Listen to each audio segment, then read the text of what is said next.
రైతు భరోసాకు సంబంధించినటువంటి వ్యవహారంలో కాంగ్రెస్ ప్రభుత్వం ఒక క్లారిటీ ఇచ్చేటటువంటి కార్యక్రమం చేసిరు. ఈరోజు పేపర్లలో కూడా వార్తలు వచ్చినాయి. ఆల్రెడీ మీడియా ఛానల్స్లో కూడా కాంగ్రెస్ ప్రభుత్వం ఒక క్లారిటీ ఇచ్చేటటువంటి కార్యక్రమం చేసిరు.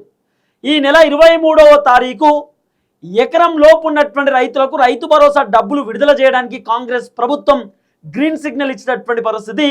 సుమారు 3,500 కోట్ల రూపాయలు రైతుల ఖాతాలలో జమ చేయడానికి కాంగ్రెస్ ప్రభుత్వం సిద్ధమవుతున్నటువంటి పరిస్థితి.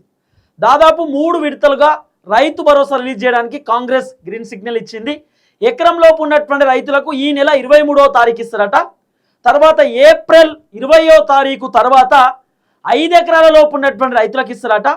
ఆ తర్వాత 5 ఎకరాల కంటే పైన ఉన్నటువంటి రైతులకు, అంటే 10 ఎకరాల లోపు 15 ఎకరాల లోపు ఉన్నటువంటి రైతులకు సుమారు ఏప్రిల్ లాస్ట్ తేదీ వరకు ఇచ్చేటటువంటి కార్యక్రమం చేస్తారట.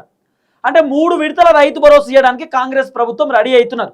ఆ 3 విడతల రైతు భరోసా కూడా ఏప్రిల్ చివరి వారం దాకా ఇస్తారట.